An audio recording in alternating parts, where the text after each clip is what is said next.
الحسين إلى سفر والأمة أرقها السفر وقفت تثنيك بلا جدوى ودموع الصحبة تنحدر ومضيت حسين إلى سفر والأمة أرقها السفر وقفت تثنيك بلا جدوى ودموع الصحبة تنحدر ساروا في ركبك أياما أملا والحب له صور وإذا أجرى الله قضاء مفعولا لا ينفع حذره وإذا أجرى الله قضاء مفعولا لا ينفع حذره.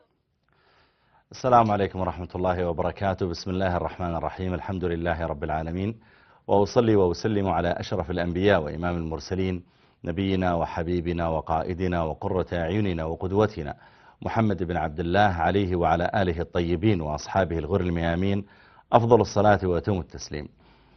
جرت العادة في الحقيقة أن أقدم الحلقات بادئا بالابتهاج والابتسام وإظهار الفرح والسرور بلقاء إخوتي وأخواتي من المشاهدين والمتابعين، وأنا بلا شك أفرح بلقائكم، لكنني سأتكلم عن قصة جمعت بين البطولة والحزن. سأتكلم عن تاريخ تمنينا لو أن الأمة لم تصب بهذا المصاب الذي حكاه لنا التاريخ. نحن اليوم في يوم عاشوراء. هذا اليوم يفرح المؤمنون بما أنجى الله تعالى فيه موسى عليه السلام وقومه، وأهلك الله تعالى فيه فرعون وجنده، لكنهم أيضا يحزنون كلما مرت على أذهانهم قصة الإمام الحسين سبط رسول الله صلى الله عليه وآله وسلم. دخل النبي صلى الله عليه وآله وسلم المدينة فرأى اليهود يصومون يوم عاشوراء، فسألهم صلى الله عليه وسلم عن ذلك، فقال له إنه يوم أنجى الله تعالى فيه موسى وقومه وأهلك فرعون وقومه، فنحن نصومه شكرا. صامه موسى شكرا ونحن نصومه شكرا أيضا. فقال النبي صلى الله عليه وآله وسلم نحن أحق بموسى منكم، ثم صامه صلى الله عليه وآله وسلم وأمر بصيامه، ثم قال لئن عشت إلى قابل لأصومن يوما قبله ومعه، يعني يصوم 9 والعاشر مخالفة لليهود حتى لا يتفق شرعه مع شرعهم. فكان صلى الله عليه وآله وسلم يفرح بهذا اليوم لأنه يذكر بنجاة الله تعالى بإنجاء الله تعالى لموسى عليه السلام ولقومه. وخطب النبي صلى الله عليه وآله وسلم يوما ورأى الحسن أو الحسين رضي الله تعالى عنهما، رأى أحدهما وقد أقبل عليه ثوب وهو يخطر فيه يمشي ويقع داخلا إلى المسجد، فلم يصبر النبي صلى الله عليه وسلم لما رآه، اشتاق إلى ضمه إلى تقبيله، والمسجد كان صغيرا والعدد أيضا كان قليلا، فنزل صلى الله عليه وآله وسلم من منبره وأخذ هذا الصبي وضمه وقبله، ثم صعد المنبر وأكمل خطبته صلى الله عليه وآله وسلم، وهذا بيان لحبه عليه الصلاة والسلام لهذا الصبي. وكذلك إذا نظرنا في كتب أهل العلم نجد أن الأحاديث التي جاءت في ثناء النبي صلى الله عليه وآله وسلم على سبطيه على الحسن والحسين أنها حديث كثيرة.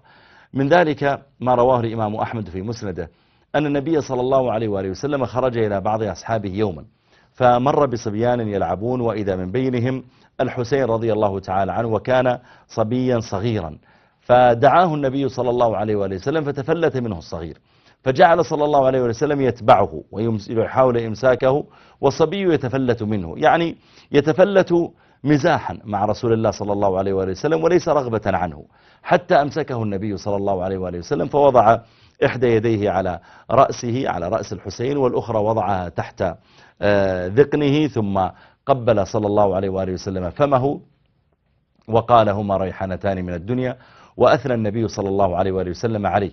وكان صلى الله عليه وآله وسلم يقول عن الحسن والحسين هما ريحانتاي من الدنيا، وكان يجلسهما في حجره ويرقيهما عليه الصلاة والسلام بالرقية الشرعية.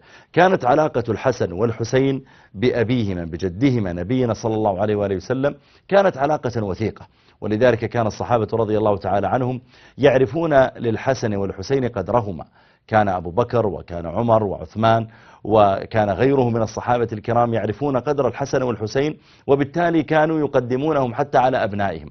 عمر رضي الله تعالى عنه لما وزع مرة حللا بين بعض أصحابه وأعطى بعض الشباب، وقد صار الحسن والحسين في عهده شبابا كبيرا، فكأنه قدم الحسن والحسين على غيرهما وزادهما في المال وزادهما في الحلل، وأرسل إلى اليمن ليرسلوا لهما حللا خاصة لها قيمة خاصة وجودة خاصة. فقال له ابنه عبد الله بن عمر: يا أبتي، أنا في سن الحسن والحسين، يعني نحن كلنا شباب، أو على الأقل أنا قريب من سنهما، فلماذا تفضلهما علي؟ فقال له أبوه عمر: بل هما أفضل منك، ائتني بأب مثل أبيهما أو بأم مثل أمهما، يعني أن أمهما هي فاطمة بنت رسول الله عليه الصلاة والسلام، وأن أباهما هو سيدنا علي رضي الله تعالى عنه.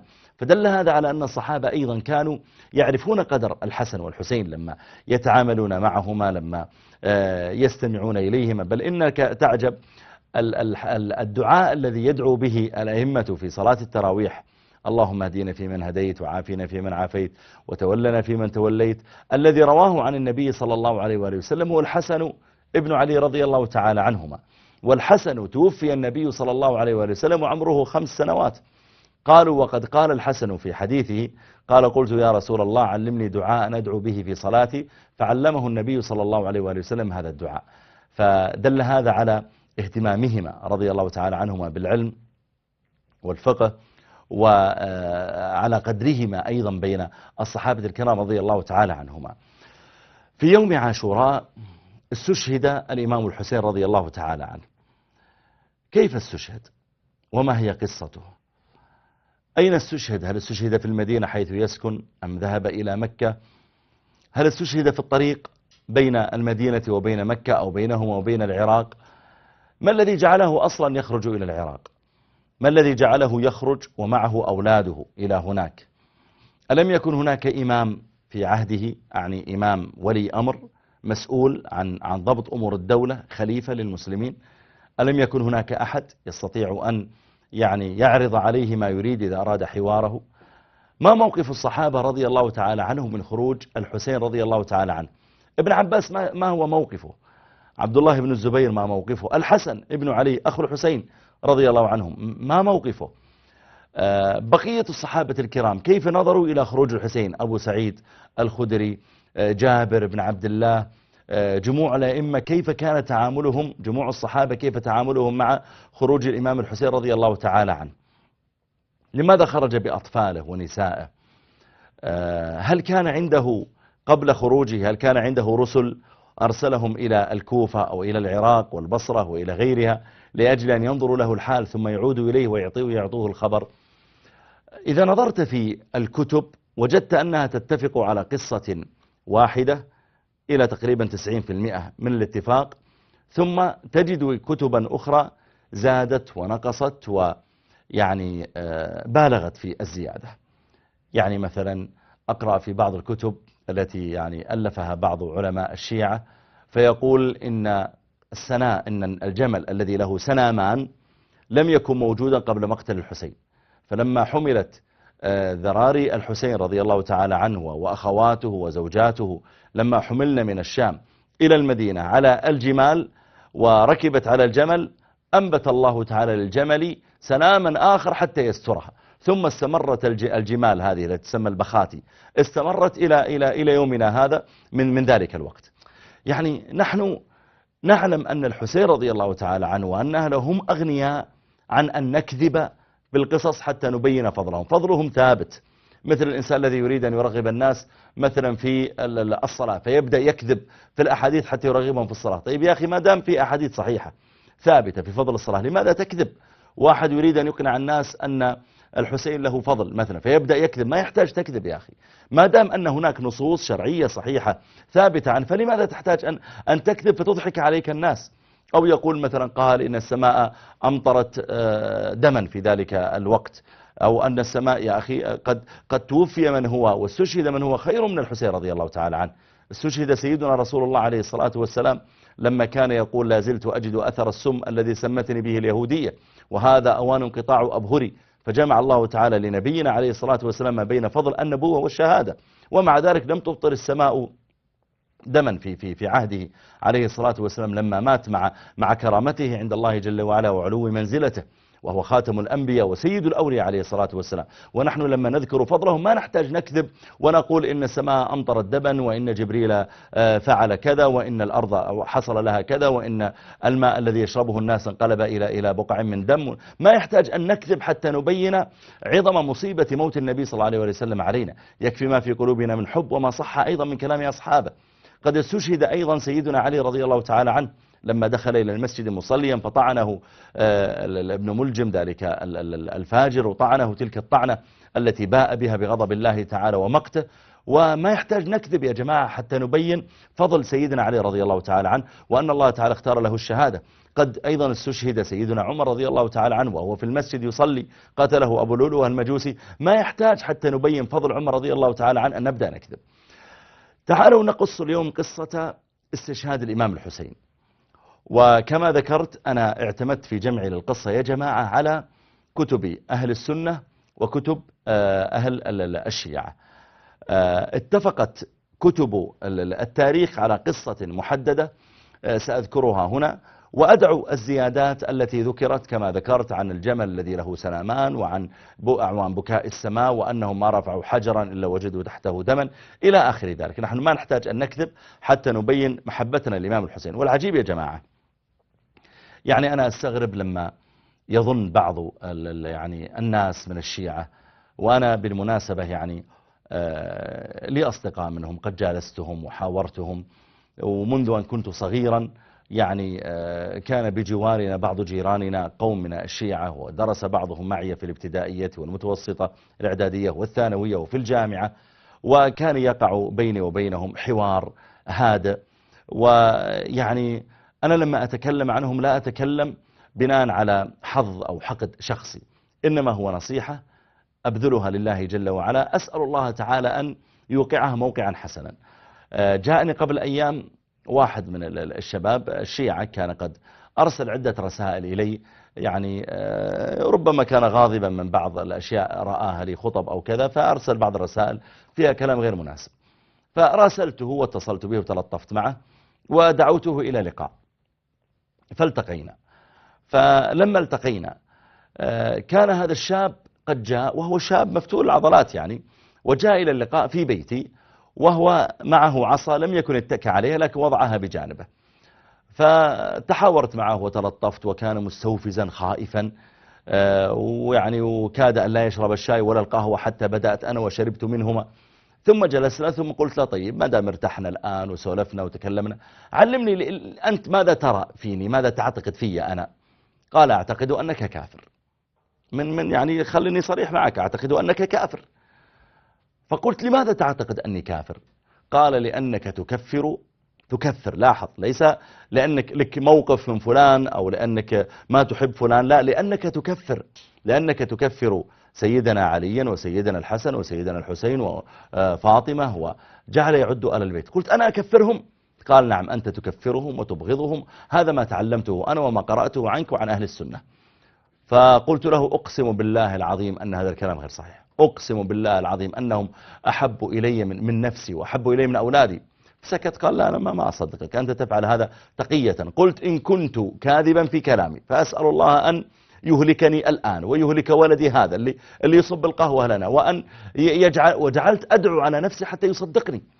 فبدأ الرجل يصدق، قال طيب غريب يعني كيف، يعني نحن علمنا هذا. قلت المشكلة أن لما تقطع السبل في التفاهم بيني وبينك يا ابني، هذا الذي يجعلك تسبني وتلعنني في رسائلك بناء على حديث سمعته مني في قناة فضائية وفي خطبة جمعة. فجرى بيني وبين عدة لقاءات، حتى قال لي يوما، قال أنت والله يا شيخ يعني هل تعلم أول لقاء التقيته معك هل تذكر ذلك العصا الذي كنت أتكئ عليه؟ قلت له ما كنت أتكئ عليه صراحة، أنت كنت تمسك في يدك، لكني ظننت يعني عكاز، هو على شكل عكاز، ظننت أن عندك مشكلة في الركبة أو كذا، تعرف الشباب يلعبون كرة وكذا، ربما عندك شيء. قال لا، ذلك الشيء الذي كان معي كان خنجر ولم يكن عصا، كان خنجر يعني على شكل عكاز موجود يباع في السوق يعني. وكنت شاكا فيك أنك تريد قتلي، لأني أعتقد أنك تتعبد وتتقرب إلى الله بقتلي، فدعوتني إلى بيتك لأقتلك. قلت أعوذ بالله، هذا ظنك في؟ قال نعم. فتعجبت سبحان الله يا جماعة. يعني أنا أعجب من الذي يحاول أن يبعد أي تفاهم، أي دعوة، أي مناصحة، أي شفقة، أي رسائل حب للخير يعني تكون بين السنة وبين الشيعة. أنا اليوم أتكلم عن الإمام الحسين رضي الله تعالى عنه، أتكلم لا تشفيا من استشهاده رضي الله تعالى عنه، بل أتكلم كلام المحب، كلام المتبع، كلام من يحزن لاستشهاده رضي الله تعالى عنه. أقرأ قصته رضي الله تعالى عنه، ولو صح أن أفديه بنفسي لفعلت ذلك، وأقوله والله صادقا، وقد قاله من قبل أئمة كبار. لا أقوله فقط يا جماعة أقول هذا الكلام يعني أسوق به لأجل أن يستمع إلي الشيعة، كلا، بل والله أقوله والله العظيم يعني، وأسأل الله تعالى يعني أن يوقعه موقعا صحيحا. أقوله والله صادقا من قلبي في محبة الإمام الحسين، وأتعبد لله تعالى بهذه المحبة. لكنني أرجو من عقلاء الشيعة أن يتعاملوا مع مصيبة مقتل الإمام الحسين كما أمرنا ربنا جل وعلا أن نتعامل لما تقع المصائب. الذين إذا أصابتهم مصيبة قالوا إنا لله وإنا إليه راجعون. حرم النبي صلى الله عليه وآله وسلم بما أوحى الله تعالى عليه، حرم يا جماعة أن تشق المرأة أو الرجل أن يشق الجيب للمصيبة، وأن يحلق الشعر، أو أن يضرب الوجه. فإذا كان هذا محرما، شق الجيب وحلق الشعر وضرب الوجه، إذا كان هذا محرما يا جماعة، فما بالكم بمن يسيل اليوم دمه، أو يجتمعون جماعات ويضربون ظهورهم وجنوبهم بهذا الحديد ليسيل الدماء منها، أو ربما أيضا جرحوا وجوه أطفالهم وجباههم لأجل يعني ماذا ينتفع الإمام الحسين رضي الله تعالى عنه مثل ذلك؟ والله يا جماعة لو جمعت الأموال التي تصرف في مثل هذه المآتم وهذا التطبير، لو جمعت الأموال التي تصرف والقنوات التي تنقل، لو جمعت الأموال وبني بها مسجد رجي أجره للإمام الحسين، أو اشتري بها يعني طعام تصدق به ليكون أجره له، أو لكان هذا أنفع له رضي الله تعالى عنه من أن يفعل مثل ذلك. تعالوا نتكلم عن استشهاده رضي الله تعالى عنه. سأتكلم أيها الإخوة والأخوات، يعني أنا إن شاء الله تعالى أرجو أن أحاول أن أختصر يمكن 20 دقيقة تقريبا، ثم أفتح المجال للاتصالات. وأنا أرحب ترحيب المشفق المحب للخير بكل من يتصل، سواء كان من أهل السنة أو كان من الشيعة، وستجدوني بإذن الله تعالى محب للخير لكم جميعا، مبعدا بإذن الله تعالى عن كل ما يثير الضغينة والحقد. وأرجو أن نطوي صفحات ماضية يعني ربما كان فيها يعني بين السنة والشيعة ما كان، وندعو إلى يعني بذل النصيحة، إلى البذل الخير، إلى الاجتماع على كتاب ربنا جل وعلا، وعلى سنة نبينا صلى الله عليه وآله وسلم، وعلى تراث أصحاب رسول الله عليه الصلاة والسلام وآل بيته الطاهرين. الإمام الحسين رضي الله تعالى عنه في عهده لما وقع القتال بين علي رضي الله تعالى عنه وبين معاوية رضي الله تعالى عنه، ثم كان ما كان من استشهاد علي رضي الله تعالى عنه في الكوفة، ثم بعد ذلك حصل ما حصل من يعني أمور يعني وقعت بعد ذلك. أنا سأفصل هذا الكلام لكن بعد هذا الفاصل بإذن الله تعالى. السلام عليكم ورحمة الله وبركاته. لا نزال نتكلم أيها الأحبة الكرام عن استشهاد الإمام الحسين رضي الله تعالى عنه. ما هو الموقف الشرعي الذي يتخذه المسلم من مثل هذه المصيبة المؤلمة التي وقعت في التاريخ؟ هل الذي وقع في التاريخ من العظائم هو فقط استشهاد سيدنا الحسين رضي الله تعالى عنه، أم أن هناك أيضا وقائع أخرى؟ تعالوا نحكي لكم القصة. الإمام الحسين رضي الله تعالى عنه ولد في عهد النبي صلى الله عليه وآله وسلم، وسماه النبي صلى الله عليه وآله وسلم الحسين كما سمى أخاه الحسن، وكما ولد محسن أيضا وسمي، لكنه يعني توفي مبكرا. الإمام الحسين عاش حتى جاءت خلافة أبيه علي رضي الله تعالى عنه. وقع ما وقع بين علي ومعاوية رضي الله تعالى عنهما، وصار علي رضي الله تعالى عنه يحكم في الكوفة، وصار معاوية يحكم في الشام، حتى استشهد علي رضي الله تعالى عنه بمن دخل إلى المسجد وهو داخل إلى صلاة الفجر، وطعنه رضي الله تعالى عنه. صارت بعد ذلك الخلافة إلى الحسن ابن علي رضي الله تعالى عنه. والنبي صلى الله عليه وسلم قال الخلافة بعد 30، يعني 30 سنة. فتولى أبو بكر 2 وتولى عمر 10 سنوات، ثم تولى عثمان وعلي، ثم بعد ذلك لما استشهد علي كان قد بقي من هذه 30 سنة بقي 6 أشهر، فتولي فيها الخلافة، تولى فيها الخلافة الحسن بن علي رضي الله تعالى عنهما. ثم أراد الحسن أن تجتمع الأمة كلها على خليفة واحد بدل ما تكون الأمة متفرقة إلى خليفتين، فتنازل الحسن بن علي رضي الله تعالى عنه لمعاوية رضي الله تعالى عنه، واجتمعت الأمة على معاوية وحكم الناس بالخلافة لمدة 20 سنة، وجعل مقر الخلافة في دمشق في الشام، وصار الناس يدينون له بالولاء سواء في العراق بنواحيها في الكوفة والبصرة وبغداد وفي غيرها، وكذلك في الشام ونواحيها، في الحجاز ونواحيها، في نجد، في اليمن، في مصر. جعلت الأمة كلها تجتمع على إمام واحد، على معاوية رضي الله تعالى عنه. لما أصيب معاوية أيضا، هو أصابه أيضا محاولة اغتيال، ولكنه سلم وعاش بعدها. ولما أشفى على مرض الموت وكبر سنه فعل ما لم يفعله الذين من قبله، فإن النبي صلى الله عليه وآله وسلم توفي وهو لم ينص على خلافة أبي بكر، لكن كان يشير إشارات. يعني لما كان النبي صلى الله عليه وسلم في مرض موته يقولون طيب ما تستطيع تصلي بنا، من يصلي بنا؟ يقول أبو بكر، مروا أبا بكر فليصلي بالناس. تأتي إليه امرأة يا رسول الله نريد حاجة، فيقول إيتينا غدا، فتقول إن لم أجدك، فيقول إيتي أبا بكر. وسماه الله تعالى صاحبه، إذ يقول لصاحبه لا تحزن إن الله معنا لما كان في الغار. فالمقصود أنه كان أساسا يعني هناك إشارات وإن لم يكن هناك نص صريح. تولى أبو بكر ثم تولى عمر. أبو بكر أوصى إلى عمر رضي الله تعالى عنه بعدما استشار الصحابة، لم يوصي أبو بكر إلى ابنه عبد الله ولا إلى ابنه عبد الرحمن، إنما أوصى إلى رجل يرى أن الذمة تبرأ به. وأيضا لما توفي أبو بكر توفي ولا يزال بعض فئام المرتدين وبعض لا تزال الأمور لم تستقر استقرارا تاما. صحيح أن المرتدين قد قتلوا ويعني ومنهم من مات ومنهم من عاد إلى الإسلام، لكن أيضا الأمور لا تزال لم تستقر استقرارا تاما. تولى عمر بعده. عمر لما توفي رضي الله تعالى عنه جعل بعد ذلك الشورى في 6 من بينهم علي وعثمان، بعد ذلك بعدما استشار أيضا الصحابة، واستمرت الأمة على مثل ذلك حتى جاءت خلافة معاوية رضي الله تعالى عنه، ثم جمع الناس وأوصى إلى ابنه يزيد أن يكون هو الخليفة من بعده. هنا بدأت أول توريث للحكم في الإسلام. الحسين رضي الله تعالى عنه وجمع من الصحابة لم يوافقوا على ذلك، وقالوا إن الملك في الإسلام وأن الخلافة في الإسلام تكون شورى، فإما أنك تستشير الناس وهم يقررون في حياتك إن شئت كما فعل أبو بكر لما كان يستشير الناس قرروا عمر فمات وخلاص عمر هو الخليفة، أو أنك تجعلها في مجموعة ونحن نختار من ضمنهم كما فعلها عمر رضي الله تعالى عنه لما توفي. أما أن تنص بعد وفاتك إن ولدي هو اللي يكون خليفة، ثم بعد ذلك ولدك أيضا يكون ولدي هو يقول ولدي هو الخليفة، وكان يزيد له ولد اسمه يعني خالد كما ذكر بعض المؤرخين، فهذا لا يكون. فاعترض من اعترض من الصحابة، وبعضهم أطاع، وذلك لأجل أن لا يحدث فرقة في الأمة، وذلك أن معاوية رضي الله تعالى عنه أصر على ذلك وأخذ البيعة لابنه يزيد. سكت الحسين رضي الله تعالى عنه، سكت الحسن وبقية الصحابة حتى توفي معاوية رضي الله تعالى عنه، ثم قام يزيد بالخلافة، خلاص البيعة مأخوذة منتهية له، فقام بالخلافة. أهل الكوفة في ذلك الحين كان الأمير عليهم النعمان بن بشير رضي الله تعالى عنه، صحابي من خيار صحابة النبي عليه الصلاة والسلام.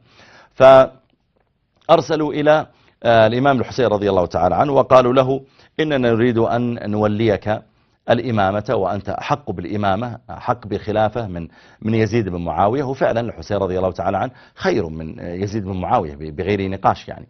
فنريد أن نوليك أنت الخلافة علينا، فإيتي إلينا حتى تصبح أنت الوالي علينا. بدأ الحسين رضي الله تعالى عنه يعني يفكر في الموضوع بجدية، هو إلى الآن لم يبايع يزيدا، وبالتالي هو لم ينزع يدا من طاعة ولا من بيعة. أنا ما بايعت يزيد أساسا حتى تقول إني نزعت يدي من بيعته وطاعته. وإن كان بعض العلم يقول إذا بايع أهل الحل والعقد لزمت البيعة الجميع، لكن هذا مما ذكره يعني ابن تيمية وغيره من حال الحسين رضي الله تعالى عنه أنه لم يكن ينزع اليد من رجل بايعه.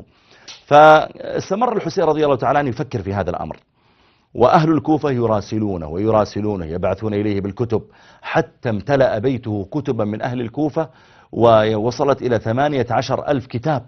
يعني كلهم يقولون تعال نبايعك، تعال تكون أنت الخليفة، تعال خذ الخلافة، انطلق بالخلافة من الكوفة كما كان أبوك فيها. فجعل الحسين رضي الله تعالى عنه يفكر في هذا الموضوع، يفكر في مسألة الانتقال إلى الكوفة. بلغ يزيد بن معاوية شيء من ذلك، وجعل يحاول أن يهدئ الأمر، وراسل ابن عباس رضي الله تعالى عنه وأمره بتهدئة ما يكون من الحسين، وألا يخرج الحسين، وأنه لا يرغب في أن يكون بينه وبين الحسين بن علي رضي الله تعالى عنه شيء. وكان يزيد قد كتب أيضا أبياتا يعني في ذلك، من ذلك يقول: يا قومنا لا تشبوا الحرب إذ خمدت، وأمسكوا بحبال السلم واعتصموا، لا تركبوا البغي إن البغي مصرعه، وإن شارب كأس البغي يتخم، قد غرت الحرب من قد كان قبلكم من القرون، وقد بادت بها الأمم، فأنصفوا قومكم لا تهلكوا بذخا، فرب ذي بذخ زلت به القدم. وجعل يزيد يحاول أن يهدئ الأمر مع الحسين رضي الله تعالى عنه. أجمع الحسين أن يخرج، وجعل الصحابة يتوافدون إليه، كل واحد يحاول أن ينصحه بعدم الخروج. أقبل إليه عبد الله بن عمر رضي الله تعالى عنه وقال: يا حسين لا تخرج، يا حسين والله إن كنت خارجا فإنه ليس في هذا خير، ابقى هنا. جعل يحاول فيه، فقال الحسين: خيرا إن شاء الله، لكنه لم يقتنع في داخله بعدم الخروج إلى الكوفة. أقبل إليه أخوه الحسن وقال له: لا تخرج إلى هناك. وأقبل إليه من أقبل يقول له: إن النبي صلى الله عليه وسلم يقول إن الله خيرني بين الدنيا والآخرة فاخترت الآخرة. فيقولون له: أنت من ذريته، ليس لك الدنيا، ليس لك الخلافة في الدنيا، فإن النبي صلى الله عليه وسلم أباها وأبى التمتع بالدنيا، كيف أن تأخذها؟ وحاولوا أن يجدوا له النصوص الشرعية لإقناعه رضي الله تعالى عنه، لكنه كان يرى أن بيعة يزيد ينبغي أن يعترض عليها، واجتهد في ذلك رضي الله تعالى عنه. وأهل الكوفة أيضا بكثرة الكتب التي أرسلوها إليه شجعوه في داخله على أن يخرج إليهم. أقبل إليه حتى ابن عباس وقال له: يا حسين والله لو استطعت أن أمنعك بأن أدخل أصابعي في شعرك فأتعلق بك حتى يرانا الناس فيعجبون منا في سبيل أن أقعدك لفعلت. فقال له الحسين: بارك الله فيك. فأرسل يزيد بن معاوية إلى ابن عباس وقال: أنت كبير آل البيت. وكان ابن عباس يعني قد شاخ في ذلك الحين وكبر، وهو له من العلم والتقى والتفسير والفتوى، له مقامه رضي الله تعالى عنه. فأرسل إليه يزيد يريد أن يقنع الحسين، لكن الحسين رضي الله تعالى عنه لم يقبل. والحسين بدأ يخطط للخروج إلى الكوفة، فأرسل مسلم بن عقيل ابن عمه، أرسله إلى الكوفة، قال: أريدك تتأكد لي من الأمر، تشوف لي الوضع فعلا، هل فعلا هل هذه الكتب حقيقية التي وصلتني؟ هل هم فعلا يعني هم قادرون على أن يعني ينصروني إذا جئت إليهم؟ ذهب مسلم بن عقيل رضي الله تعالى عنه ودخل إلى الكوفة، ودخل متخفيا طبعا، ونزل عند المختار بن أبي عبيد، ثم انتقل بعد ذلك إلى منزل هانئ بن عروة، ونزل عنده، وكان خائفا من أن يعلم عنه أحد، وجعل الناس يأتون إليه يبايعونه، حتى بايعه 12,000 وكتبوا بذلك كتبا. فأرسل مسلم بن عقيل إلى الحسين رضي الله تعالى عنه أن أقبل إلينا. وكان مسلم بالمناسبة في ذهابه من المدينة إلى العراق إلى الكوفة قد أخذ معه بعض أصحابه، وأخذ معه دليلين يعني يدلانه الطريق، فضل بعضهم في البرية وماتوا، فكأنه يعني تردد في الذهاب، قال لي هذا أوله يعني ينعاف تاليه، ما دام هذا أول الأمر. فكتب إلى الحسين أني برجع المدينة خلاص، فعزم عليه الحسين أن يواصل إلى الكوفة. كتب إلى الحسين وهو في الكوفة أن الموضوع صحيح، ترى هناك 12,000 شخص الآن هذه كتبهم أرسلتها إليك، أضفها إلى 18,000 اللي عندك، وتراهم يعني هم جاهزون مستعدون للتضحية، إذا جئت ينصبونك خليفة وتعيد الأمر مرة ثانية خلافة الإسلامية. فأراد الحسين رضي الله تعالى عنه أجمع على الخروج، وأقبل إليه الصحابة مرة ثانية، وأقبل إليه أخوه الحسن يمنعه، وقال له: اذهب إلى مكة. قال: لا.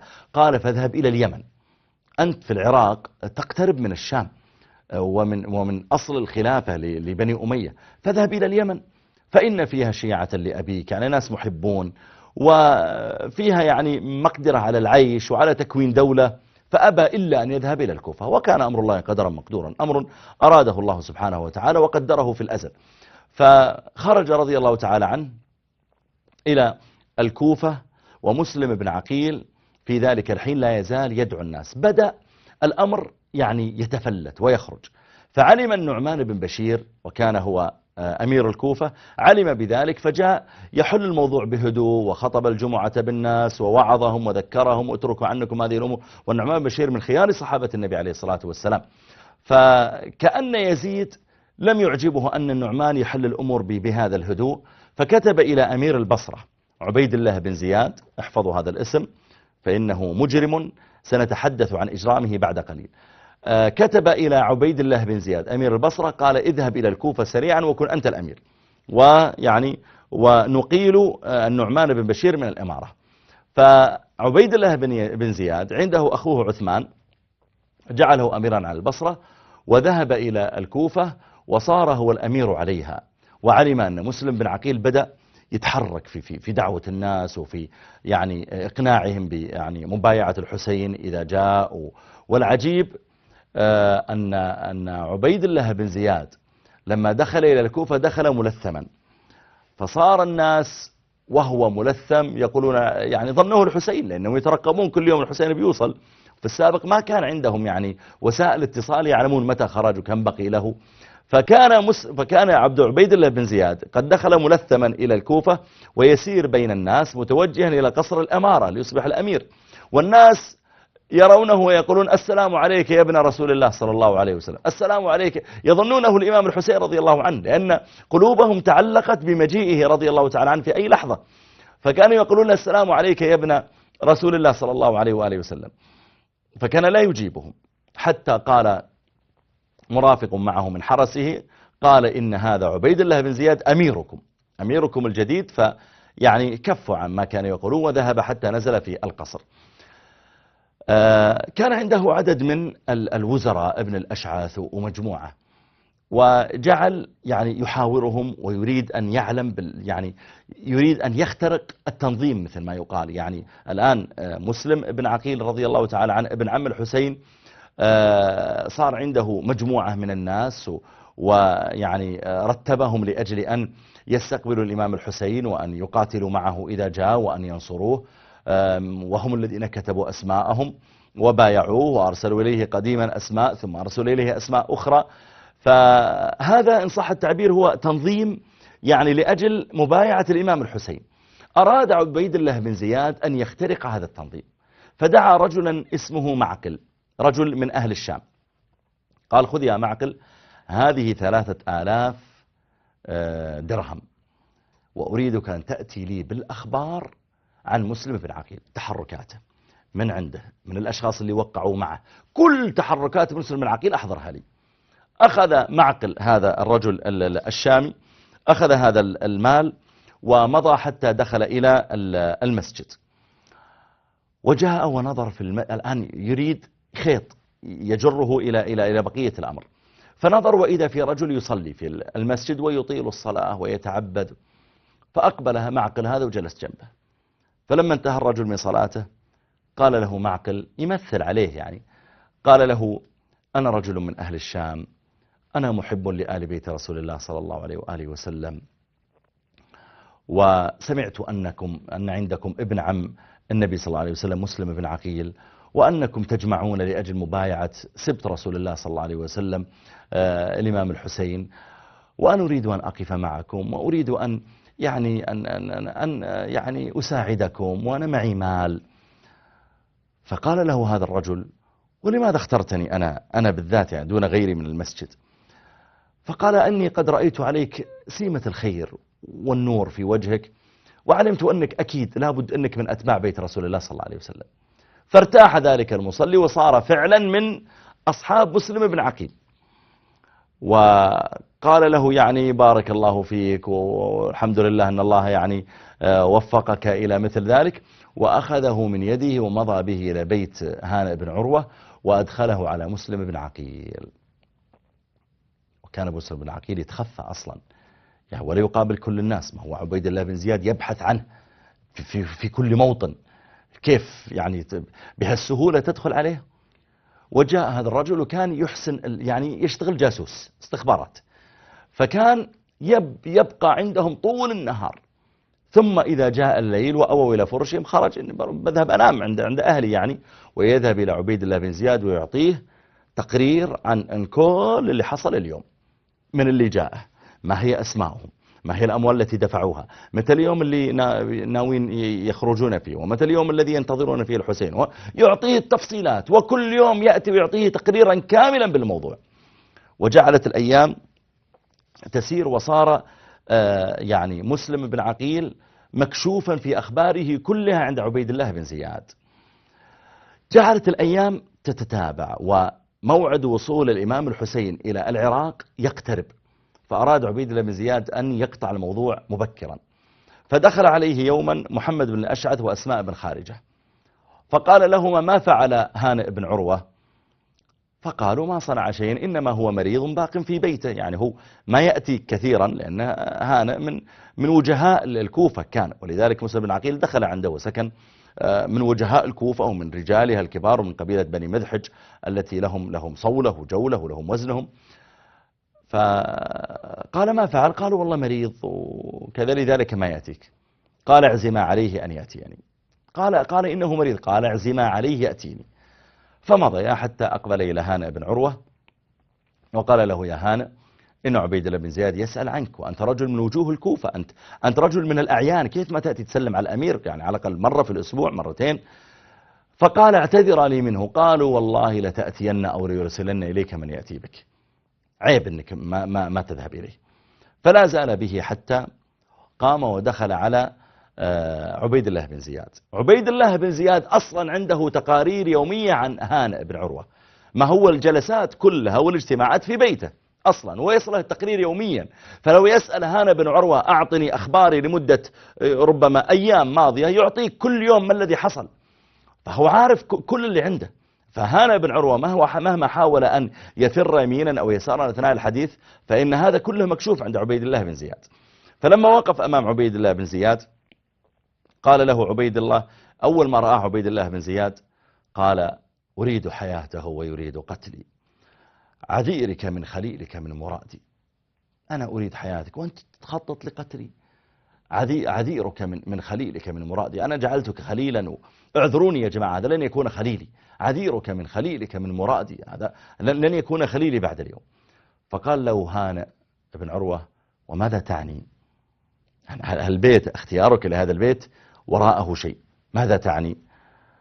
فقال: وما يكون أعظم من مجيئك بمسلم ابن عقيل، ومن إدخالك له في منزلك، ومن جمعك له الرجال ليبايعوه. قال هانئ: ما فعلت وما أعرف من هذا شيئا. قال: بل فعلت يا غلام، ادعوا لي معقلا، دخلوا لي معقل هذا الجاسوس. فدخل معقل إلى الأمير وجلس. فلما رآه هانئ، ما هو هذا اللي كان كل يوم عندنا ويقول أنا من الشام وأنا أحبكم، جالس عند الأمير، معناه أن الأمر مكشوف عندنا. علم هانئ بأن الأمر مكشوف تماما. قال له: أتعرف هذا؟ قال: نعم أعرفه. أصدقك والله يا أمير المؤمنين، والله ما دعوت مسلم بن عقيل، ليس أنا اللي قلت تعال اسكن عندي في بيتي، والله ما دعوت مسلم بن عقيل ولا شعرت به إلا لما دخل علي بيتي، وأنا رجل كريم، رجل يدخل علي بيتي وأقول له اخرج من البيت خوفا على نفسي، والله لا أفعل ذلك. فقال له: فأخرجه. قال: والله ما أنا مخرجه، ما دام الرجل دخل عندي والله ما أخرجه. قال: فأين ذهب الآن؟ قال: والله ما أدري. قال: ما تفارقني حتى تأتيني به؟ قال: والله لا أتيك به. رجل ثابت وعنده عهد ووفاء. قال: والله لا أتيك به. أو يحمل عني أني أسلم ضيفي ليقتل؟ رجل جاء ونزل عندي ضيفه وأجي أقول لك خذ أقتله؟ هذا لا يليق بي. قال: إذن أقتلك. قال: فافعل. فقام بن زياد غضبان ومعه خيزران، معه عصا، وضرب بها وجه هانئ، فجرحه في حاجبه وكسر أنفه وجعل الدم يسيل عليه. قبيلته سمعوا بالموضوع واشتهر عندهم أنه قتل ولا سال منه الدم، فاجتمعت القبيلة كلها وجاءوا عند القصر وأرادوا يعني يقتحموا القصر دفاعا عن ابنهم. فخاف منهم عبيد الله بن زياد، ما يريد يكثر عليه الأعداء، فقام إلى القاضي شريح وقال ادخل عليه وانظر هو حي بس. فنظر إليه شريح قال اخرج إليهم وقل والله إنه حي، يعني ما قتله الأمير لكن مسجون لأن في قضية. فدخل عليه شريح ثم خرج إليهم وقال أيها الناس أما صاحبكم فوالله إنه حي يرزق عند الأمير، فما يحملكم على الفتنة انصرفوا. فانصرفوا. بدأ العبيد الله بن زياد يستعمل الأشراف والقضاة ويحاول أن يعني يقضي بهم على الفتنة. مسلم بن عقيل علم أن هانئ بن عروة اللي هو ساكن عنده أصلا أنه قبض عليه وأنه الآن في الأمارة عند عبيد الله بن زياد، فعلم أنهم اليوم أو غدا سوف يكبسون عليهم، فقال ما فيه الآن إلا أن نغزو عبيد الله بن زياد في قصر الأمارة ونتملك نحن قصر الأمارة ونكون نحن الأمراء في الكوفة لحد ما يصل إلينا الحسين. نحن ننتظر الحسين الآن، وأنا معي 18,000 ثم معي 12,000، وين هذا 30,000 جيش عرمرم. وترى يا جماعة لما نقول 30,000 في ذلك العصر هذا رقم يحكي، يعني ليس رقما عاديا يعني يعتبر. اليوم ربما الرقم قليل بحكم كثرة الناس وسهولة تنقلهم، هذا الرقم في عهدهم كان رقما كبيرا. فناده 30,000 اللي كتبوا أسماءهم، فلم يأتي إليه إلا 4,000 منهم. أخذها 4,000 ومضى بهم وحاصروا قصر الأمارة. فخاف عبيد الله بن زياد وهو داخل، خاف أن يهجموا عليهم، ما عنده جند يعني يكفون لقتال هؤلاء، وأيضا رجل جديد على الكوفة ما يثق في الجند الذين بين يديه، وأصلا أمير في البصرة. فجعل يحاول في الأشراف والقضاة ورؤوس القبائل، جمعهم عنده في القصر، ومنذ أن علم جمعهم عنده وأمرهم بأن يخذلوا قومهم. وصار كل رئيس قبيلة يعطيه من المال ويخرج يقول يا بني فلان ارجعوا، ترى ما في مصلحة من القتال ولا تثيروا فتنة. يخرج أمير القبيلة الثاني وقد أعطي له مال، يا جماعة ارجعوا. فبدأوا يخذلونهم. وجاءت النساء والآباء الشيوخ الكبار إلى أبنائهم وهم واقفون مع مسلم بن عقيل. المرأة تقول لزوجها ليش تقتل وانت عطائك ماشي من بيت المال، وليش توقف في هذا المكان.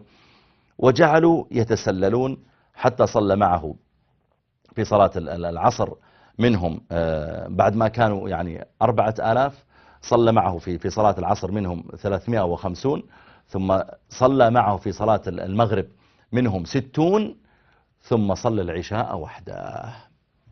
ما وجد أحدا، كل المجموعة اللي معه تفرقوا بالأموال وبغير ذلك. فخرج مباشرة من المكان وجعل يطوف في الكوفة، يعني يبحث عن مكان يأوي إليه، وهو نزوله عند أي شخص معناه خطر على هذا الشخص الذي نزل عنده. فأقبل يطوف في الكوفة ومنشغل باله على الحسين. الحسين الآن رضي الله عنه متى بيأتي، إيش الوسيلة التي أستطيع أن أبلغ بها بالموضوع. فتعب ووقف عند باب وطرق الباب، وفتحت له امرأة فاستسقاها ماء، فخرجت إليه بماء وأعطته له وشرب، ورد إليها الإناء ودخلت وأقفلت الباب. فجلس الرجل على عتبة الباب ما يدري أين يذهب في هالليل، وهو أيضا ليس من أهل الكوفة يعرف مداخلها ومخارجها، فنقول والله يعرف كذا وكذا، ما يعرفه، ليس من أهل البلد أصلا. المرأة لبثت قليلا وفتحت الباب لحاجة وإذا الرجل جالس. قالت يا رجل إن جلوسك في هذا المكان ريبة، جلوسك في هذا المكان عند بيتنا يجعل الناس يشكون في أو يشكون فيك، إيش اللي مجلسك عند عتبة بابي وأنا امرأة؟ فقال يا امرأة أنا مسلم بن عقيل ابن عم الحسين رضي الله عنه، هل عندك مأوى؟ قالت المرأة نعم، وأدخلته، وكان البيت هو بيت مولى لمحمد بن الأشعث صاحب عبيد الله بن زياد. جلسوا مسلم بن عقيل وقفز هذا المولى إلى محمد بن الأشعث. الآن محمد بن الأشعث يعني يعتبر هذا بالنسبة له إنجاز، هو اللي قبض على مسلم بن عقيل يتقرب به إلى عبيد الله بن زياد.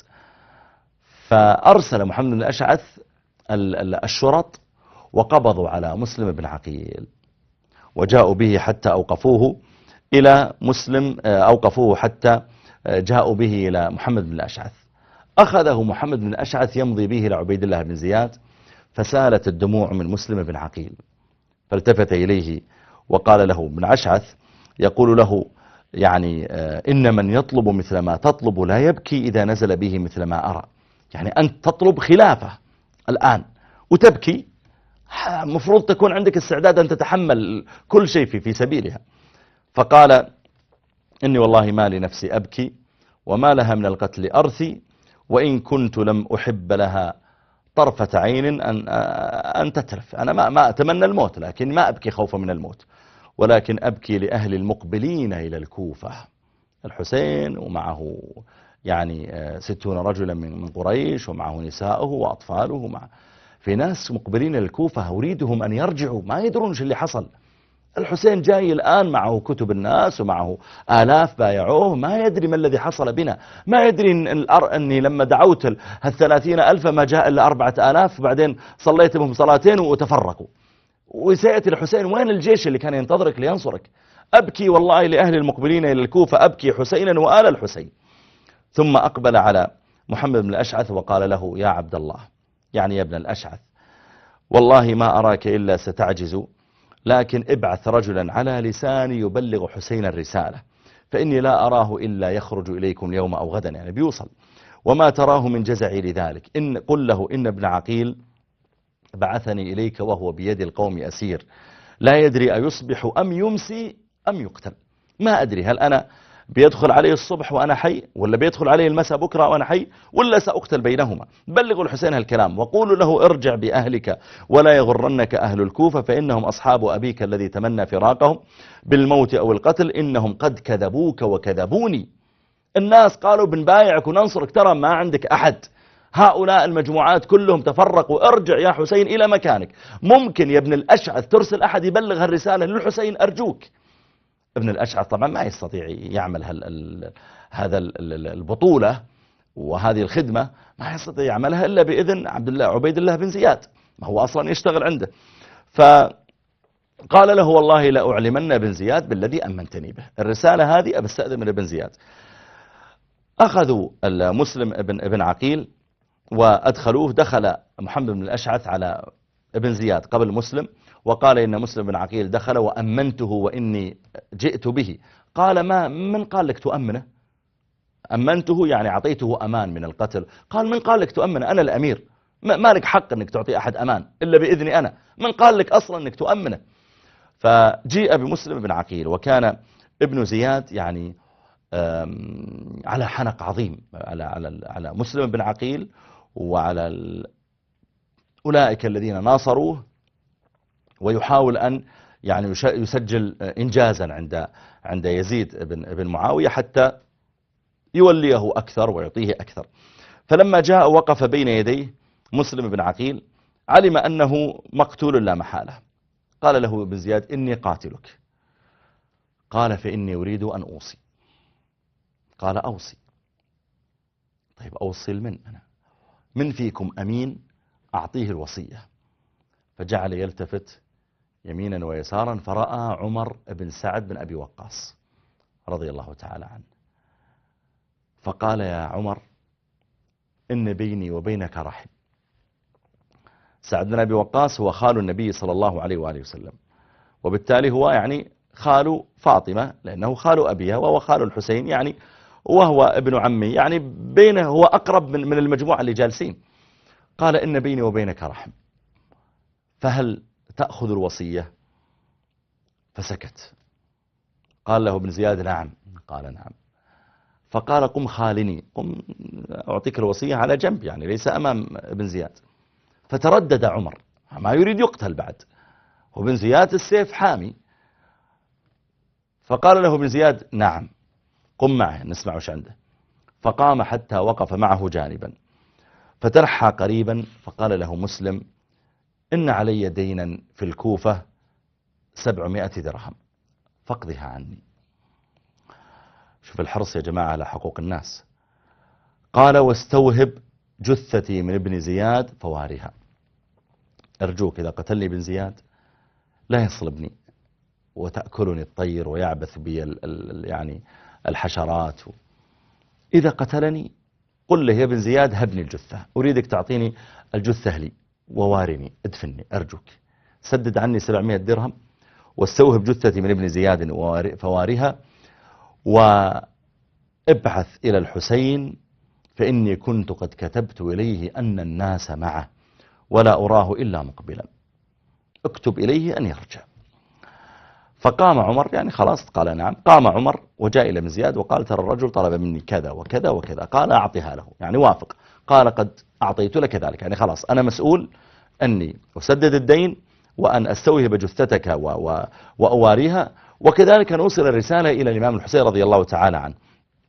وقال ابن زياد أما الحسين فإنه لم يردنا ولا نرده، هو الرجل ما جاءنا، ولو جاءنا ما رديناه، إذا وصل إلى مكان لن ندفعه ولن نطرده من مكاننا، سوف نستقبله. فصعدوا بمسلم بن عقيل على منارة القصر، مكان مرتفع، عادة إذا أراد الأمير أو كذا يتكلم مع الناس يتكلم مكان مرتفع. قام مسلم بن عقيل على منارة القصر، وقام اللي بيقتله بمسلم بن عقيل وقف على منارة القصر والناس تحت طبعا، ثم قطع رأسه رضي الله تعالى عنه وأرضاه، قطع رأسه وألقى برأسه إلى الناس ثم ألقى بجثته بعدها.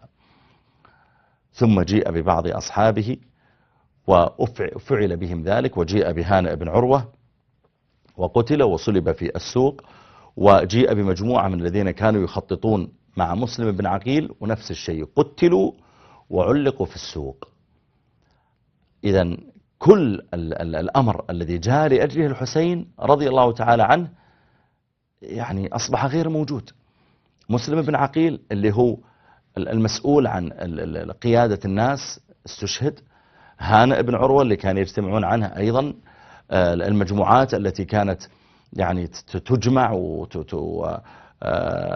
وتجيش وكلها ما في أحد، والحسين رضي الله تعالى عنه في الطريق لا يعلم عن هذا شيئا. طبعا بين يدي عدد من الأشعار يعني من قيلت في استشهاد مسلم بن عقيل وهانئ، من ذلك فإن كنت لا تدرين ما الموت فانظري إلى هانئ في السوق وابن عقيل، أصابهما أمر الإمام فأصبح أحاديث، من يسعى بكل سبيل إلى بطل قد هشم السيف وجهه، وآخر يهوي من طمار قتيل، ترى جسدا قد غير الموت لونه، ونضح دم قد سال كل مسيل، فإن أنتم لم تثأروا بأخيكم فكونوا بغيا أرضيت بقليل، حقائق غائبة إلى آخر ذلك من يعني الأشعار التي أنشدت فيهما. طيب احنا معنا اتصالات وانا لسه ما انتهيت من القصة. طيب خلاص اعطنا الاخ عبد اللطيف. مرحبا اخي عبد اللطيف. السلام عليكم. وعليكم السلام ورحمة الله وبركاته. مرحبا بك عبد اللطيف.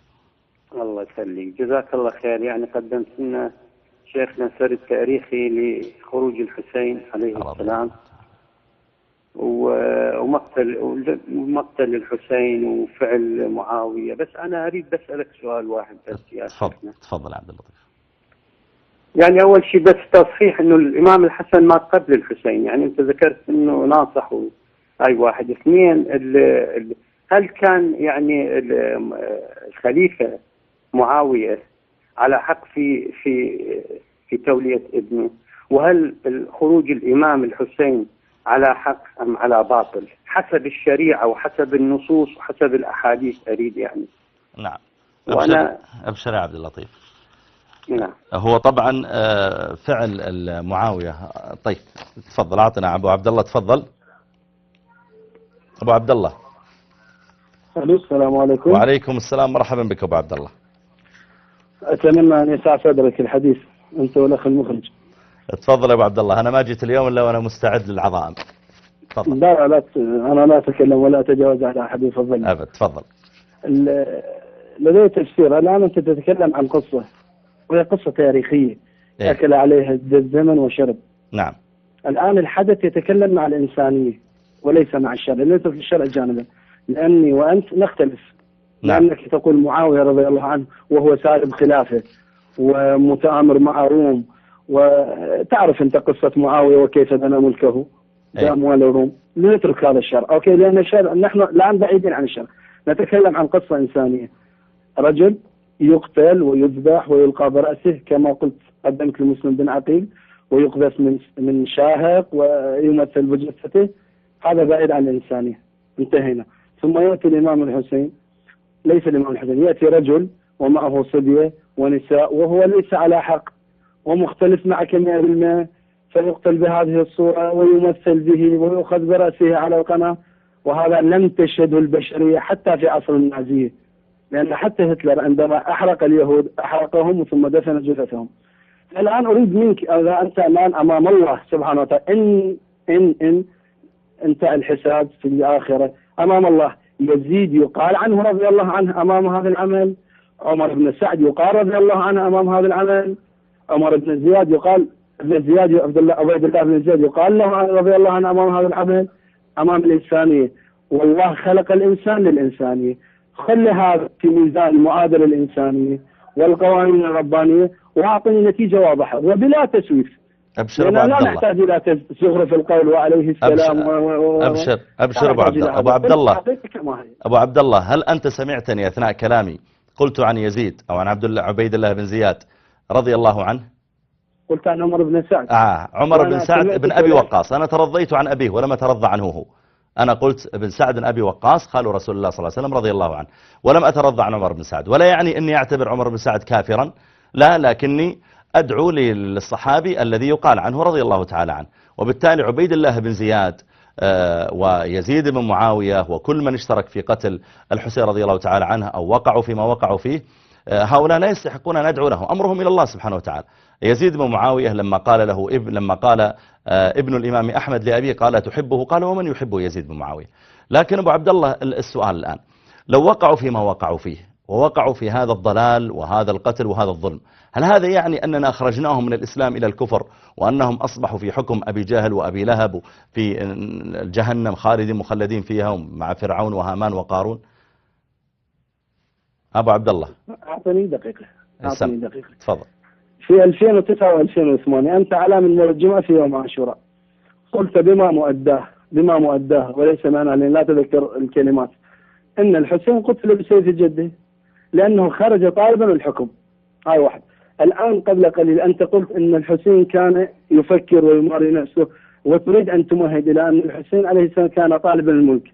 بالله عليك وأنت عاقل، هل من الممكن أن يخرج رجل ب60 شخص لقتال ناس وهو يطلب الملك وهو يطلب الدنيا؟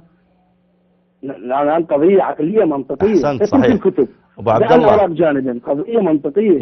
هل من المنطق أن يجعجع 30,000 أو 20,000 أو 5,000 برجل ومعه 60 وهو يطلب الدنيا ولا يتراجع؟ حبيبي أبو عبد الله، السؤال هل طلب الملك أصلا هل هو خطأ؟ أليس يوسف قال اجعلني على خزان الأرض إني حفيظ عليم؟ هل طلب الملك خطأ؟ هذا ليس ملك. طيب طلب الخلافة.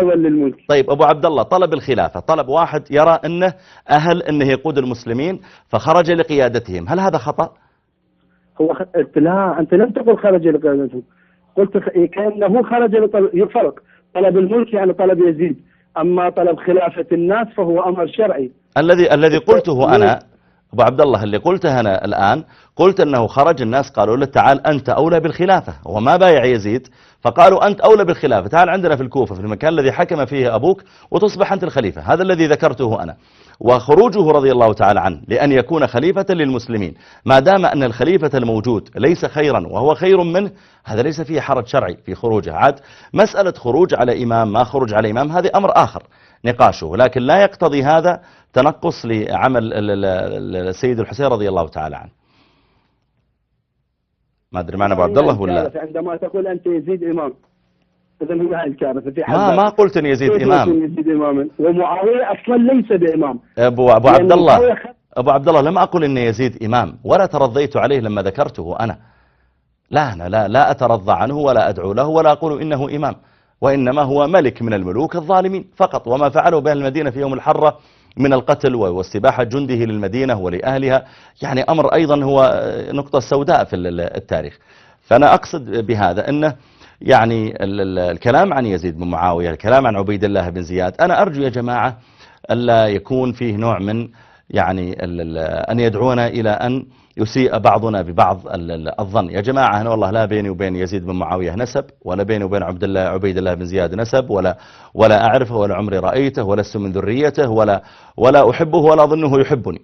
فما دام أن الأمر على كذلك، أنا إنما أحكي فقط يعني ما فعله هؤلاء. أنا لست في موقع الحكم بينهم، ولهم محكمة سوف كما قال الله جل وعلا وكلهم آتيه يوم القيامة فردا.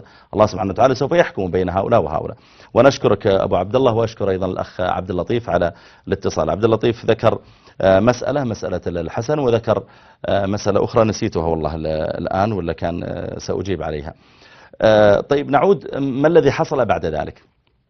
لما استشهد مسلم بن عقيل كان حريصا على أن يرسل إلى الإمام الحسين رضي الله تعالى عنه أن يمنعه من الوصول إلى الكوفة، لأنه يعلم أن الجيش الذي كان موجودا ينتظره، هذا الجيش الكبير جدا اللي كان يعني عدده في البداية 18,000 ثم بعد ذلك 12,000، أن هذا العدد الكبير يعني أنه الآن ليس بين يديك أي أحد، وأن القائد الذي كان ينظم الناس لك وينتظرك حتى تأتي وتجد الأمور ميسرة، أن هذا القائد أيضا استشهد الآن غير موجود، وبالتالي يحاول أن يبحث عن طريقة ليرد الحسين رضي الله تعالى عنه. فأرسل الرسالة مع عمر بن سعد بن أبي وقاص، وأيضا كان قد قالها لمحمد بن الأشعث. حاول أن يرسل الرسالة عند عدة أشخاص حتى يوصلوها للإمام الحسين رضي الله تعالى عنه.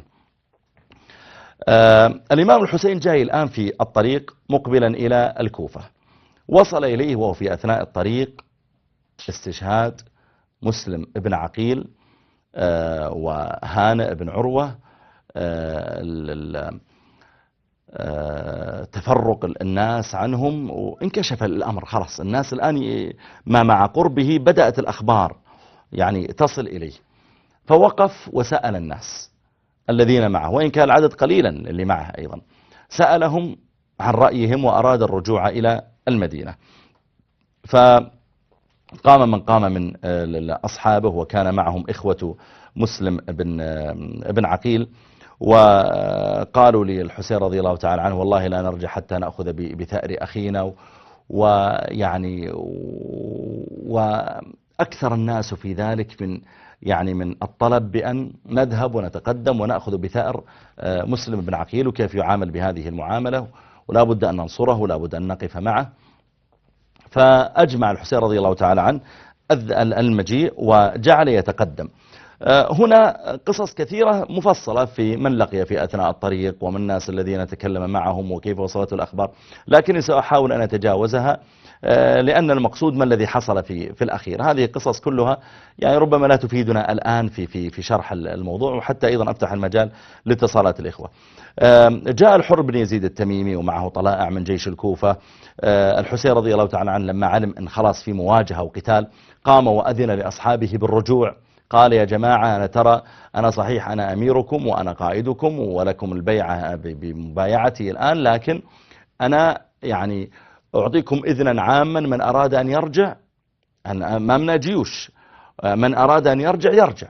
وجعل حسين رضي الله عنه لما أقبل إليه مجموعة من وجهاء الكوفة، بعضهم مع بن زياد وبعضهم لا، يريهم الحقائب التي معه والخرق وفيها الكتب، يقول يا جماعة شوف هذه الأعداد كلهم كتبوا إلي، وين الأعداد هذه؟ وإذا هذه الأعداد لم يوجد منها أحد. والحسين رضي الله تعالى عنه لما علم بأنهم لا يوجد أحد، عرض على أصحابه قال يا جماعة الذي يريد أن يرجع فالأمر بين يديه، يستطيع الرجوع دون أن أعترض عليه بذلك. بدأت الطلائع تأتي، وجاء عمر بن سعد بن أبي وقاص وجعل يفاوض الحسين. جاء شمر بن ذي الجوشن والحسين بن تميم ومجموعة من هؤلاء، وخيرهم الحسين رضي الله تعالى عنه لما علم أن الأمر جيش عرمرم أمامه، وهو ليس معه إلا عدد قليل ومعه نساء وأطفال. فلما علم أن الجيش أمامه وأنه لا بد من الملاقاة، عرض عليهم أن يتركوه يرجع من حيث أتى. قال خلاص أنا مدام الآن وصلت إلى قريب من الكوفة وعلمت بما وقع، وخلاص أنا برجع الآن المدينة، انتهى الموضوع، أن يرجعوا من حيث أتى، وإما أن يتركوه يذهب إلى الشام فيضع يده في يد يزيد بن معاوية. قال يا جماعة المشكلة بيني وبين يزيد بن معاوية، وأنا كنت سأكون الخليفة مع وجود يزيد بن معاوية. طيب خلاص المشكلة بيني وبينه، أذهب أن أتفاهم معه، إما أرجع إلى المدينة خلاص واعتبروا أن ما حصل شيء، أو أن أذهب إلى الشام إلى يزيد بن معاوية، هذا الثاني، وإما أن تتركوني أسير إلى ثغر من ثغور المسلمين، ويعني حتى أكون واحدا منهم لي ما لهم وعليه ما عليهم. ثغور المسلمين، الدولة الإسلامية لها حدود مع دول كافرة، فيضعون ثغورا يرابط فيها المجاهدون. فالحسين رضي الله عنه يقول إذا ما أذنتوا لي أرجع للمدينة، ولا أذنتوا لي أطلع لي يزيد بن معاوية أتفاهم معه، طيب دعوني أخرج إلى ثغر من ثغور المسلمين أرابط فيه وأجاهد وأقاتل فيه حتى أموت، اتركوني بس مما أنتم عليه. فأبوا عليه ذلك كله وقالوا إلا تذهب إلى عبيد الله بن زياد تقابله، هو اللي أمير على الكوفة، تذهب وتقابله، ما تذهب إلى يزيد. قال طيب أنا بذهب للي أرفع منه، أنا بذهب ليزيد الخليفة الملك. قالوا لا، إلا تذهب إلى عبيد الله بن زياد. قال أما عبيد الله بن زياد فلا أذهب إليه. وأصر عبيد الله بن زياد أنه يأتي إليه، وأصر الحسين رضي الله تعالى أني ما أقابله. عندها بدأ الجيش الذي جاء من الكوفة، وبدأ الجيش وإن كان جيشا قليلا مع الحسين رضي الله تعالى عنه، بدأت المناوشات بينهما حتى اشتبكا، ووقع بينهما المقتلة، وذلك كان في هذا اليوم في 10 من شهر الله المحرم من سنة 61 للهجرة. واستشهد الإمام الحسين رضي الله تعالى عنه، وكان المقاتلون من الكوفة يتجنبونه رضي الله تعالى عنه، وكل واحد لا يريد أن يبوء بإثمه، حتى جاء أشقاهم وتجرى على ذلك، واستشهد الحسين رضي الله تعالى عنه.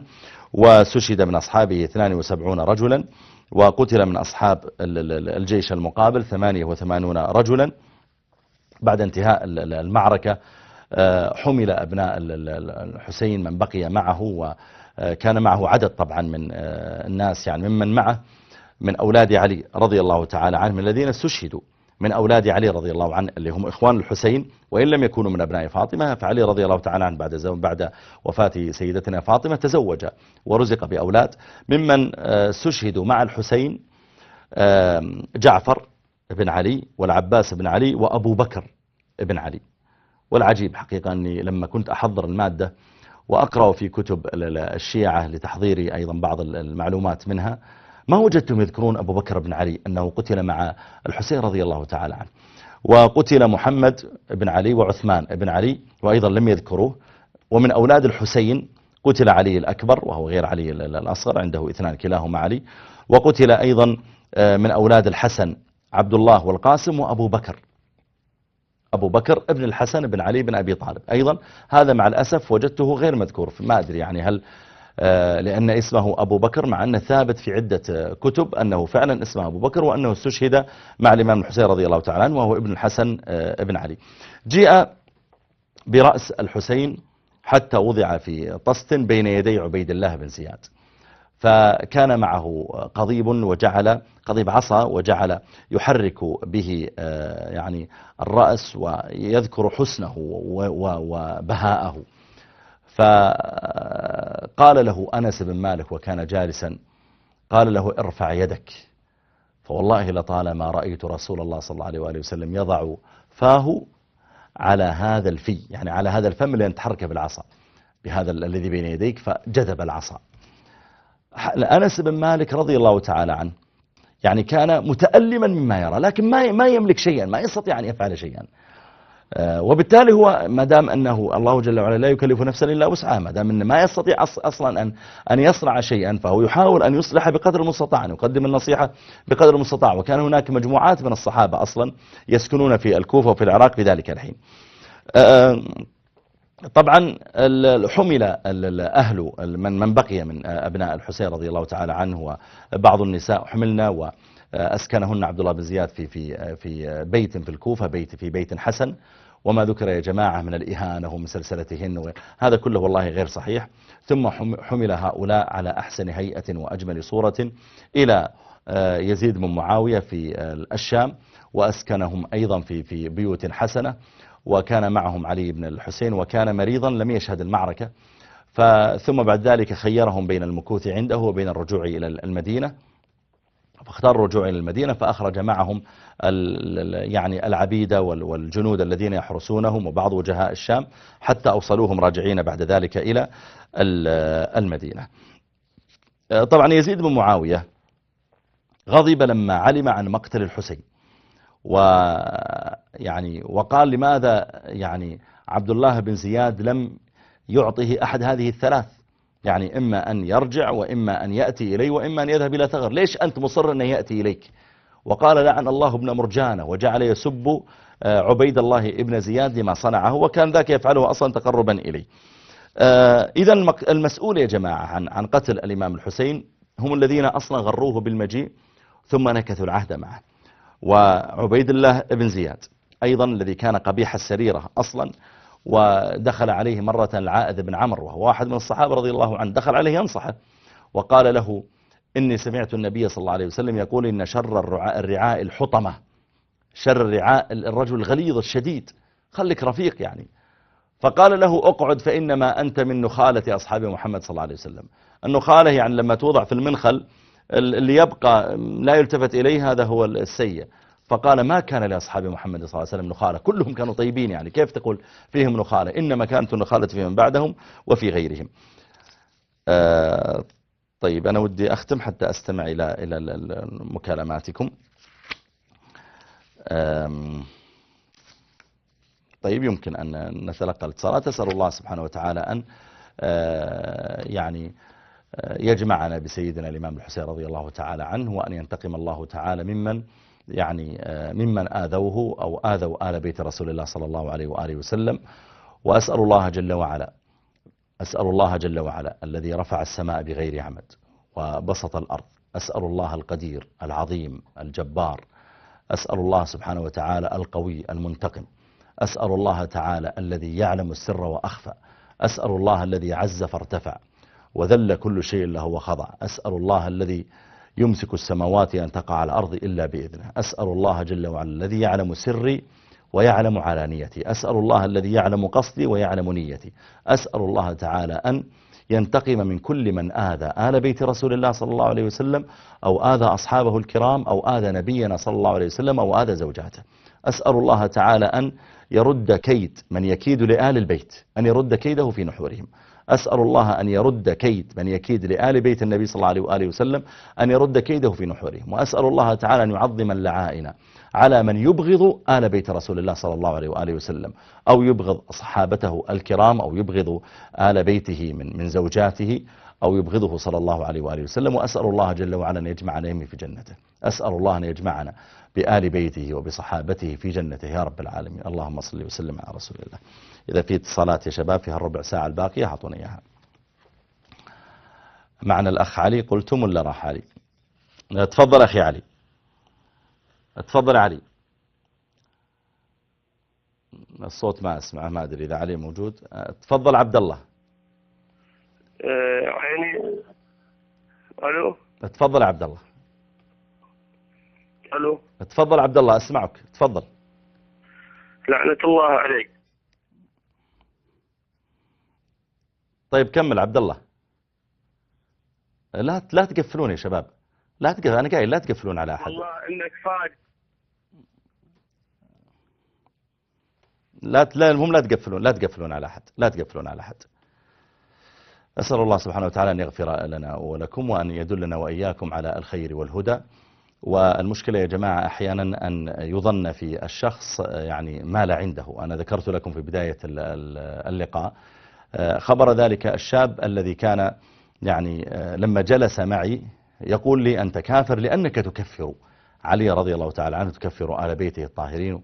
فأحيانا هناك معلومات معينة يعني يوحى بها إلى بعض الناس وهم براء منها. يعني طيب استمع إليه، خذ ما عنده، اقرأ في الكتب. كتب أهل السنة مليئة بالثناء على سيدنا علي رضي الله تعالى عنه، على الحسن، على الحسين، على فاطمة وغيرهم، يعني وهي ثابتة أيضا سواء في الصحاح أو في غيرها.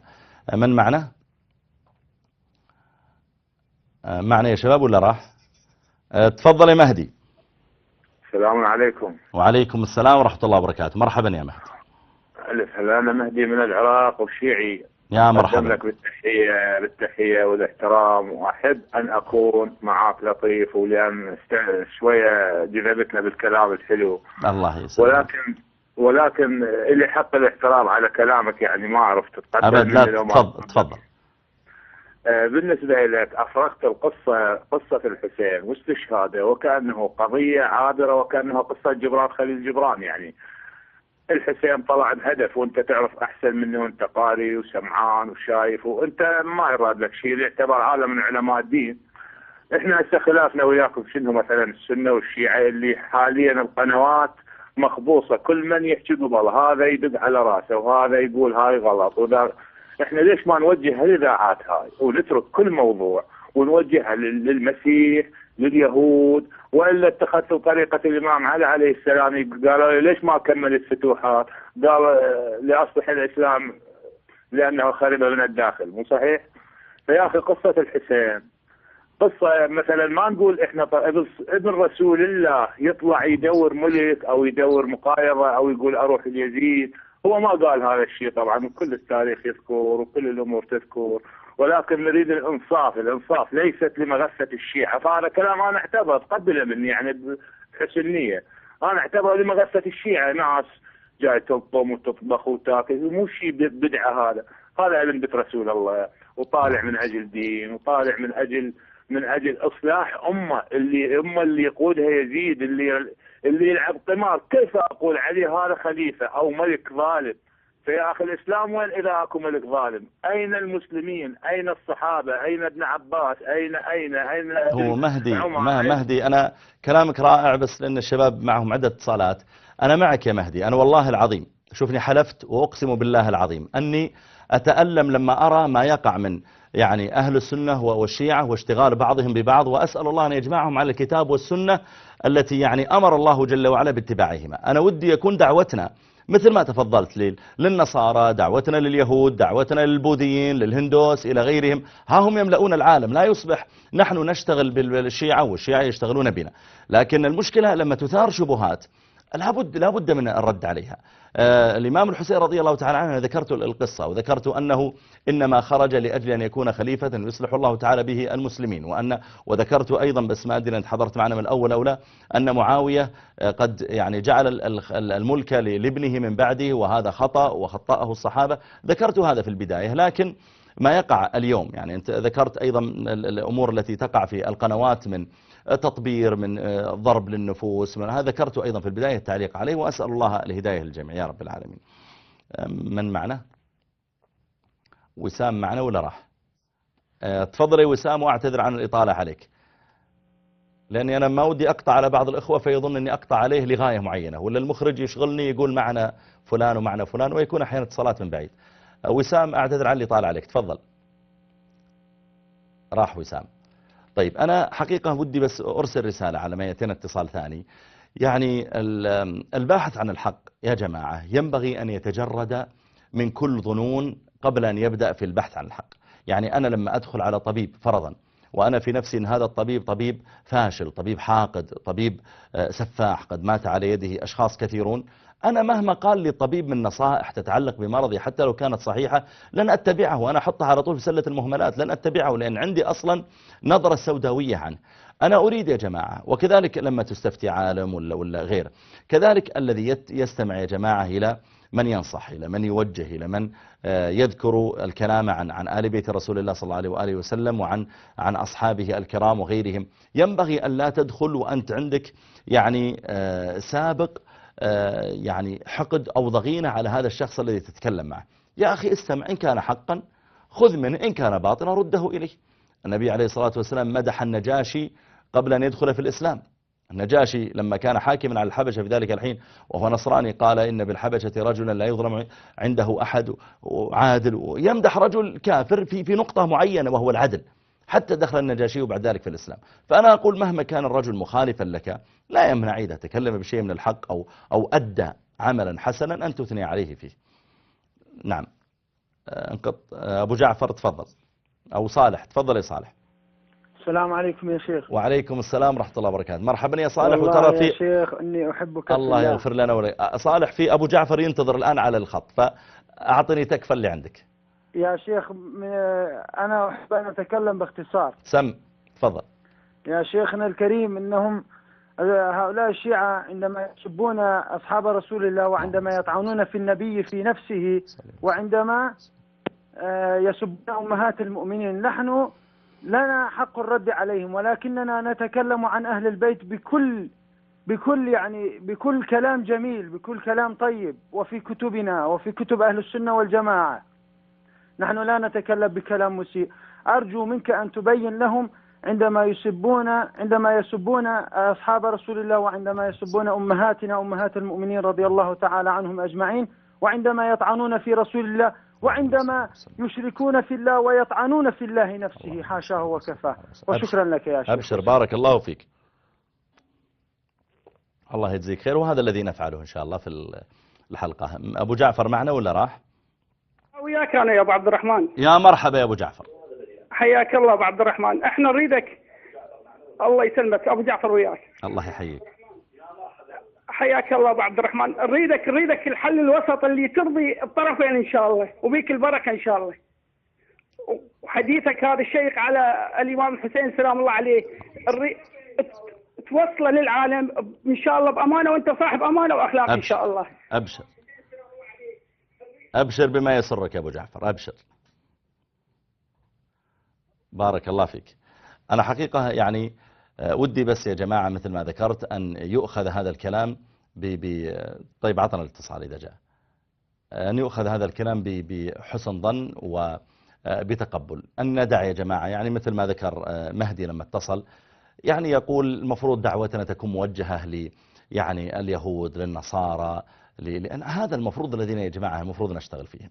يعني أنا أتألم لما أسمع مثلا من يتنقص أو يسب أحد من أصحاب رسول الله صلى الله عليه وسلم، أو من يتنقص أحد من آل بيت رسول الله عليه الصلاة والسلام، يتنقص عليا رضي الله عنه أو الحسن أو الحسين أو أمهما فاطمة أو حمزة أو غير ذلك، أو يقع في أزواج النبي صلى الله عليه وسلم. يا جماعة هذه الأمور يعني مهما فعلنا فيها اليوم، مهما أثرناها، فإنها لن تدعو الناس إلى الإسلام ولن ترغبهم فيه.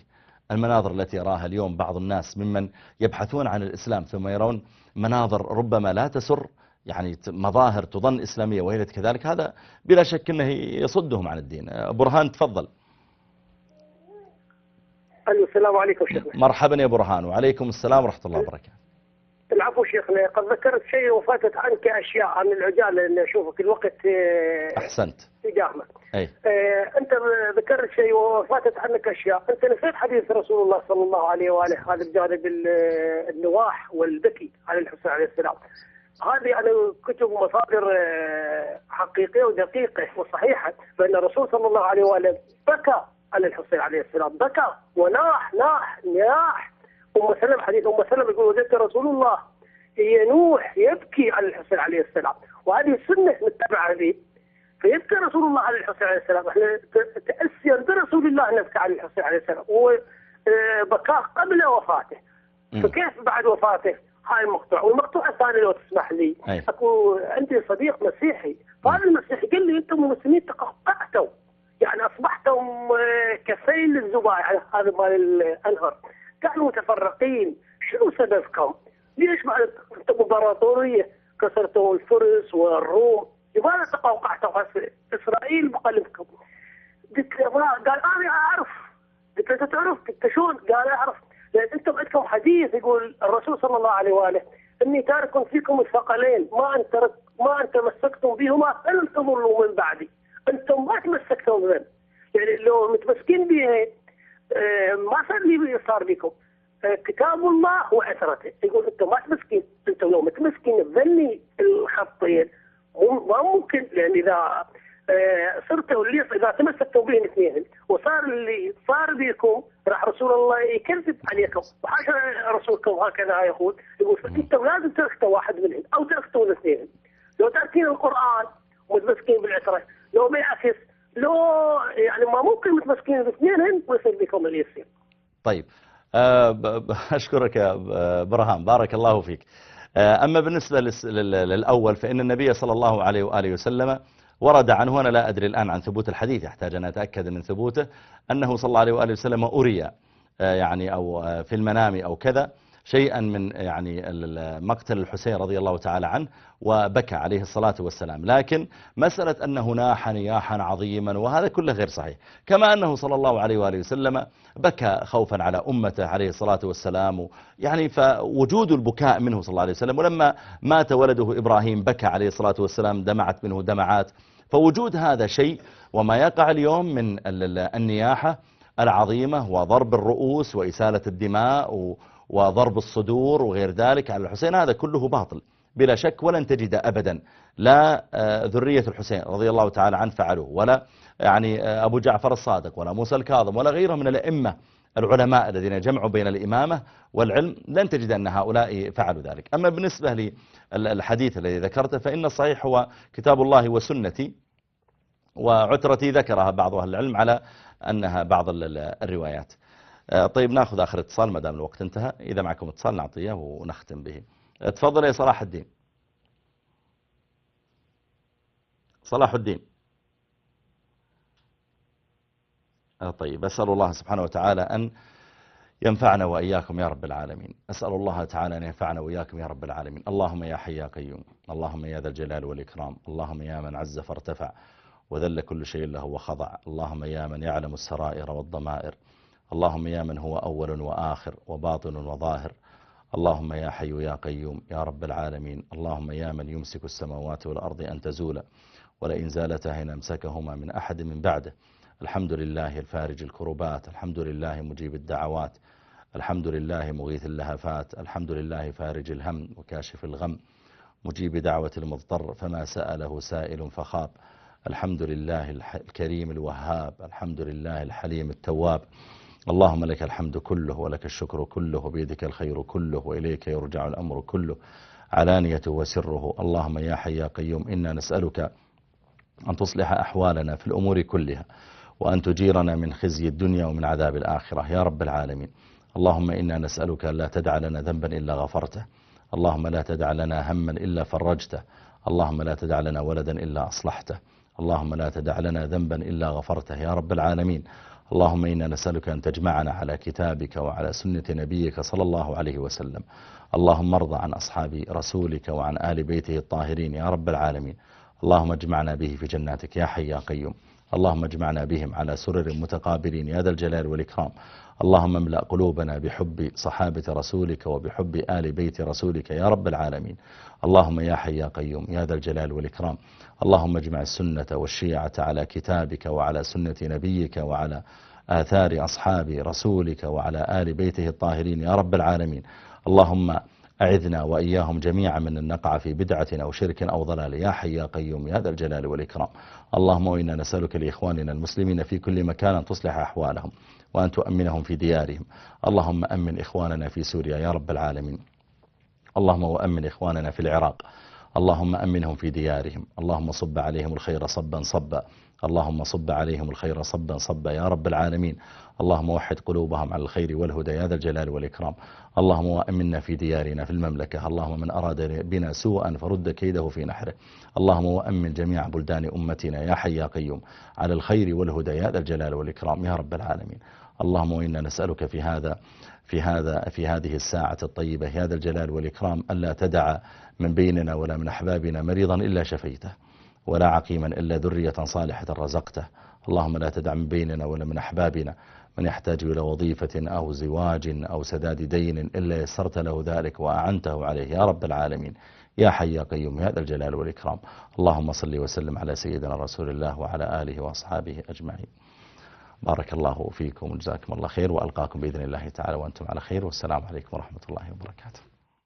غيت حسين إلى سفر والأمة أرقها السفر، وقفت تثنيك بلا جدوى ودموع الصحبة تنحدر. وغيت حسين إلى سفر والأمة أرقها السفر، وقفت تثنيك بلا جدوى ودموع الصحبة تنحدر. ساروا في ركبك أياما أملا والحب له صور.